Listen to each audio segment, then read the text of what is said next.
28 June 2024 জুমার পূর্বে নামাজ মানুষের অন্তরকে আলোকিত করে, জীবনকে সুন্দর করে এবং এক আল্লাহর ভয় বলা জীবন তার মধ্যে পয়দা, অন্তর এবং জীবন তার মধ্যে পয়দা হয়।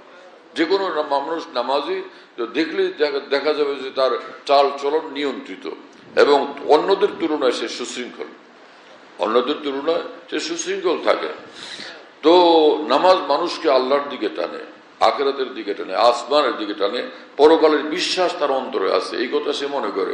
এজন্য ইচ্ছা করলেই খুন করতে পারে না, ইচ্ছা করলেই লুট করতে পারে না। নামাজ যে উন্নত মন তৈরি করে, সেটা তাকে বাধা দেয়। যে তুমি মসজিদে যাও, তুমি জায়নামাজে দাঁড়াও, তুমি নামাজ পড়ো, তোমার কাজ এই কাজ। তো ভিতর থেকে নামাজ তাকে অন্যায় কাজ থেকে বাধা দেয়। হ্যাঁ, ইন্নাস সালাতা তানহা আনিল ফাহশাই ওয়াল মুনকার। কোরআন শরীফে আল্লাহ পাক বলছে, নিঃসন্দেহে নামাজ সে অন্যায় কাজ থেকে মানুষদেরকে বাধা দেয় এবং যে কোনো অন্যায় কাজ, খারাপ কাজ এবং বেলেল্লাপনা, অশ্লীল কাজ থেকে তাকে বিরত রাখে। ওয়ালা যিকরুল্লাহ আকবার। এবং এই নামাজ আল্লাহ পাকের শ্রেষ্ঠ জিকির, ওর সবচেয়ে বড়, আল্লাহর জিকির সবচেয়ে বড় জিনিস। তো নামাজ হলো আল্লাহ পাকের শ্রেষ্ঠ জিকির। নামাজের পুরোটা শুরু থেকে শেষ পর্যন্ত জিকিরই জিকির, আল্লাহ পাকের জিকির। একদল লোক মুসলমান কিন্তু আল্লাহ পাকের জিকির খুঁজে পায় না, জিকির থেকে বঞ্চিত এক জীবন নিয়ে কবরে যাবে। কত আফসোসের কথা। অথচ কোরআন হাদিসে আল্লাহ রসুল বারবার বলতেছেন যে জিকির করো, জিকিরের কথা বারবার বলতেছেন, কিন্তু একদল লোক জিকিরই পায় না। অথচ পুরোটা ইসলাম, যেটা সমগ্র ইসলামের প্রতিটি পরতে পড়ে তাওহীদ এবং আল্লাহর জিকির। প্রতিটি আমলের মধ্যে তাওহীদ এবং আল্লাহ পাকের জিকির। কোরবানি করতেছেন বিসমিল্লাহ আল্লাহু আকবার, আর না হলে তো এটা জবা করতেছে বিসমিল্লাহ আল্লাহু আকবার। ওখানে বিসমিল্লাহ আল্লাহু আকবার বললে তো, না বললে তো জানোয়ার হালাল হবে না, বলা ওয়াজিব না, বলতে হবে। তো বিসমিল্লাহ আল্লাহু আকবার বলতে হয়। দেখেন, হজ করতে যায় লাব্বাইক আল্লাহুম্মা লাব্বাইক, আল্লাহ পাকের জিকির।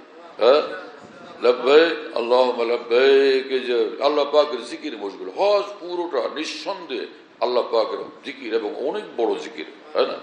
এবং কোরআন শরীফে আল্লাহ পাক বলছেন যে তোমরা যখন মিনা যাবে, মিনা, আরাফা, মুজদালিফা, সেখানে তোমাদের কাজ কি? তোমার আল্লাহর জিকিরে তুমি মশগুল থাকবে। সেখানে বেশি বেশি আল্লাহ পাকের জিকির করবে তোমরা। কঙ্কর মারে হজের মধ্যে, যেখানে জামারাতে, সেখানে কি? সেখানে আল্লাহ পাকের জিকির, সেখানে আল্লাহু আকবার, আল্লাহ পাকের জিকির। কথা বুঝতেছেন প্রিয় বন্ধুরা? পুরো হজ আল্লাহ পাকের জিকির। এইভাবে নামাজে যখন দাঁড়ায়, শুরু থেকে শেষ পর্যন্ত আল্লাহ পাকের জিকির, আল্লাহু আকবার। এরপরে কি? সানা, সুবহানাকা আল্লাহুম্মা। সুবহানাকা মানে কি? হে আল্লাহ, আপনি পবিত্র। হ্যাঁ, হে আল্লাহ, অবিহামদিকা, সব প্রশংসা আপনার। তাবারাকা ইসমুকা, আপনার নাম আজিমুশ শান, মহিমান্বিত আপনার নাম, বড় মহিমাওয়ালা আপনার নাম। তো পুরা নামাজ শুরু থেকে শেষ পর্যন্ত শুধু আল্লাহ পাকের জিকির। আত-তাহিয়াত পুরোটা আল্লাহ পাকের জিকির। পুরা নামাজ সুবহান রাব্বিয়াল আযীম, আল্লাহ পাকের জিকির। সুবহান রাব্বিয়াল আলা, আল্লাহ পাকের জিকির। হ্যাঁ, নিঃসন্দেহে সমগ্র নামাজ হলো আল্লাহ পাকের জিকির এবং শ্রেষ্ঠ জিকির।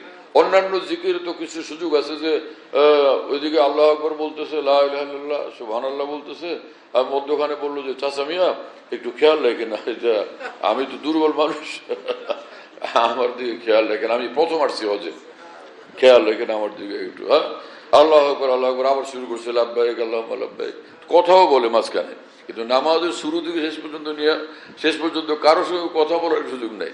ডাইনে এক ছেলে দাঁড়াইছে, বামে এক ছেলে, যে বাবা তোর সেজদা ঠিক মতো দিস, খেয়াল রাখিস, এরকম বলা যাবে নামাজের মধ্যে?